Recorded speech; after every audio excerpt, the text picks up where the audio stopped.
Hello everyone, नमस्ते, welcome to back our YouTube channel. पिछला जो हमारा जो पार्ट हुआ था, मतलब पार्ट 8 में क्या मराठा वर्सेस अंग्रेज अच्छे तरीके से हमने अध्ययन कर लिए थे।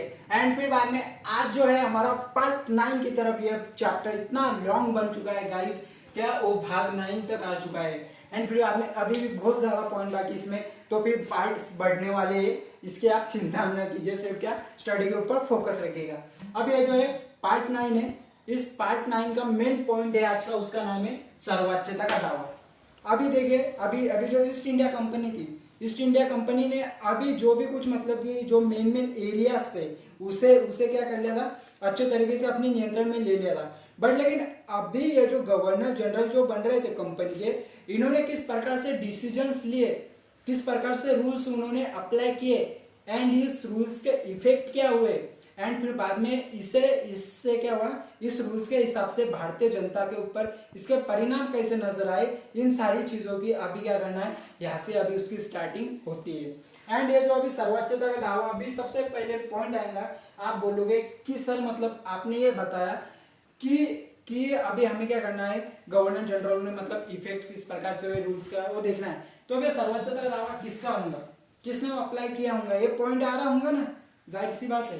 तो ये पॉइंट ये जो है, ये एक रूल था, एक हिसाब से क्या था वो, अधिनियम था। एंड इसे अप्लाई किया लॉर्ड हेस्टिंग्स ने। किसने किया? लॉर्ड हेस्टिंग्स ने। लॉर्ड हेस्टिंग्स ने जो क्या थे 1813 से 1823 के बीच में क्या थे, वो गवर्नर जनरल थे। किसके? भारत के गवर्नर जनरल थे लॉर्ड हेस्टिंग्स।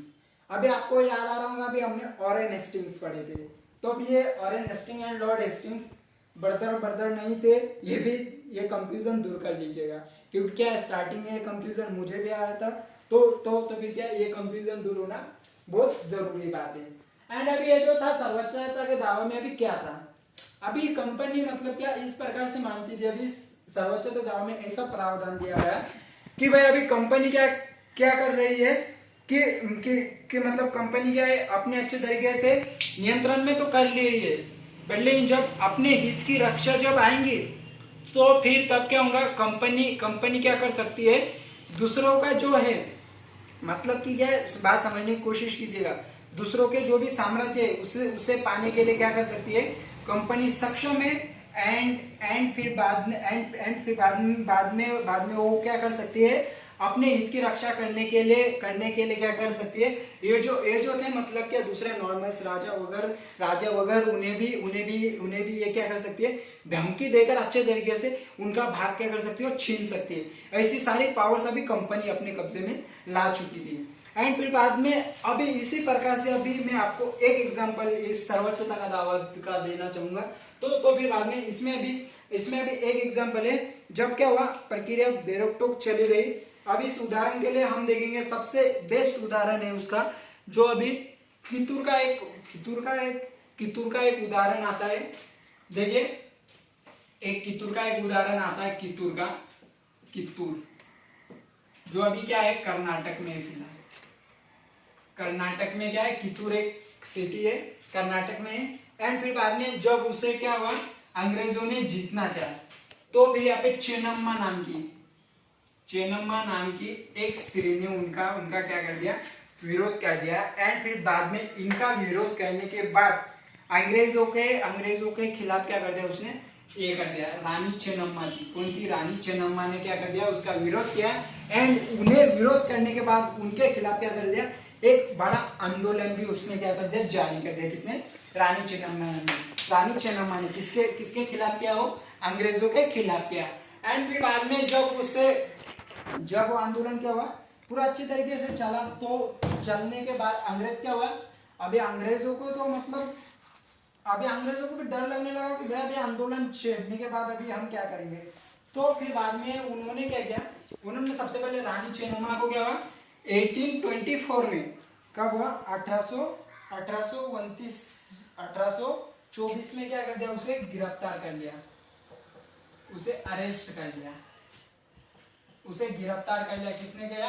रानी चेन्नम्मा को अंग्रेजों ने गिरफ्तार कर लिया 1824 में। एंड फिर बाद में अभी ये गिरफ्तार होने के बाद 1829 में क्या हुई, जेल में ही उनकी मृत्यु हो गई। रानी चेन्नम्मा की क्या हुई, 1829 में ही मृत्यु हो गई। कहाँ पे हुई, जेल में ही क्या हो गई, उसकी मृत्यु हो गई।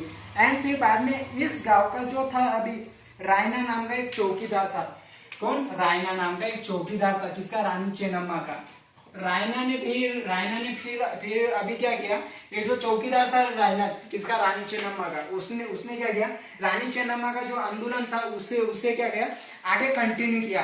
एंड फिर बाद में उसे कंटिन्यू भी करने के बाद भी क्या हुआ, आखिरकार 1830 में रायना को क्या कर लिया, अंग्रेजों ने अपनी पकड़ में लेकर उसे फांसी दे दी।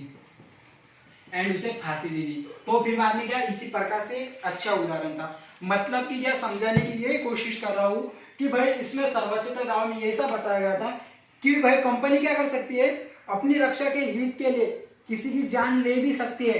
एंड फिर बाद में इस साम्राज्य वाले को क्या, चाहे वो राजा रहो या रानी रहो, उसे क्या कर सकती है, अच्छे तरीके से धमकी भी दे सकती है। तो फिर बाद में इसी प्रकार से उसमें क्या था, ये प्रावधान दिया गया था। एंड फिर बाद में अभी जो अगला जो आता है, और अभी आपको दूसरा जो और एक उदाहरण दूंगा। जब 1830 के स्टार्टिंग में क्या हुआ 1830 के स्टार्टिंग में अंग्रेजों, कैमरामैन ये अच्छे तरीके से जूम करना मत भूलना। 1830 में क्या था, एक रूस के प्रभाव पड़ रहा था। क्या था 1830 में, क्या था, अंग्रेजों को डर था कि भाई रूस काफी क्या है, पावरफुल कंट्री है, अभी भी है। हाँ, तो फिर क्या, उन्हें डर था कि रूस कहीं क्या पूर्व एंड पश्चिमी से, कहा से, उत्तर पश्चिमी से एशिया के ऊपर राज न करे। उत्तर पश्चिम की ओर से क्या करे, भारत के ऊपर आके अपना राज ना करे करके क्या था, अंग्रेजों को बहुत डर था। इसकी वजह से उन्होंने क्या कर लिया, अभी इस उत्तर पश्चिमी को भी हमने किस प्रकार से क्या करना है, जीत हासिल करना है, उसे क्या कर लिया उन्होंने, अभी उससे उत्तर पश्चिम को किस तरीके से पाना है, उन सारी चीजों के ऊपर भी अभी ध्यान देने लगे। एंड फिर बाद में जब हुआ 1838 से 1842 में, कब, 1838 से 1842 में एक अफगानिस्तान में बहुत ही लंबी लड़ाई लड़ी गई, जो अभी फिलहाल अफगानिस्तान है। एंड फिर बाद में आखिरकार इस लड़ाई के बाद में भी क्या कर लिया उन्होंने, अपनी जीत हासिल कर ली। एंड फिर बाद में अभी जब ये थी, कंपनी ने अभी क्या कर लिया, अफगानिस्तान के एरिया में भी अभी अपनी जीत हासिल कर ली। अब वो जब पंजाब की ओर बढ़े, किसकी ओर बढ़े, पंजाब, जो है ना अभी हमारे पाजियों का क्या बोलते हैं उसे, क्या बोलते हैं कैमरामैन, मुझे अच्छी तरीके से याद नहीं आ रहा है, अगले इसमें बता दूंगा। ये जो पंजाब का अभी ये जो था, पंजाब में अभी क्या करना चाहते थे, अभी अपनी जीत हासिल करना चाहते थे, कौन, कंपनी। एंड फिर बाद में यहाँ पे कंपनी का जो पंजाब का जो राजा था, जो महाराजा था, उसका नाम था महाराजा रंजीत सिंह। भाई जो भी क्या पंजाबी रहते बहुत ही डेंजर रहते हैं, पावरफुल रहते। तो कंपनी को यहाँ पे भी क्या करते हैं, पंजाबियों ने अपनी दाल गलने नहीं दी। तो ये थे राजा रंजीत सिंह। राजा रंजीत सिंह तब तक जिंदा थे, तब तक तो कंपनी को पता था कि भाई क्या कर सकते हैं, हम पंजाब को इतना आसानी से ले नहीं सकते, क्योंकि ये क्या बहुत ही डेंजर है, पंजाबी लोग मतलब डेंजर ही होते हैं। पंजाब शान है हमारे भारत की। एंड फिर बाद में क्या, राजा रंजीत सिंह के ऊपर मतलब क्या पंजाबी शान नहीं है, पूरे स्टेट शान है, बट लेकिन पंजाब का एक अलग ही इफर्ट नजर आता है हर इसमें। तो क्या राजा रंजीत सिंह ने तो जब तक जिंदा थे तब तक कंपनी को लगा था कि भाई ये क्या रहेगा कि हो नहीं पाएगा करके। तो फिर तब बाद में जब राजा रंजीत सिंह की जब मृत्यु हुई 1839 में, उनकी मृत्यु होने के बाद, कब, 1839 में उनकी मृत्यु होने के बाद क्या, आखिरकार 3 लड़ाइयां लड़ाई गई उनमें भी। आखिरकार क्या, 2 लंबी लड़ाइयां लड़ी। एंड फिर बाद में 2 लंबे और होने के बाद में आखिरकार कंपनी ने क्या कर लिया, ये अपने पंजाब के ऊपर भी अपना नियंत्रण बसा लिया। एंड इसी प्रकार से कंपनी ने क्या कर लिया, उत्तर पश्चिम भी अपने सर्वोच्चता के दावा के मदद लेकर पूरे तरीके से उत्तर पश्चिम भी अपने हिसाब में कर लिया। एंड फिर इसी प्रकार से ये पार्ट भी मैं क्या कर सकता हूँ, यहाँ पर अभी क्लोज करता हूँ, क्योंकि अभी पूरा एक्सप्लेनेशन हो चुका है। तो फिर क्या गाइस, अगले जो पार्ट 10 लेकर बहुत ही जल्दी लौटूंगा। तब तक की अलविदा एंड बेस्ट ऑफ लक।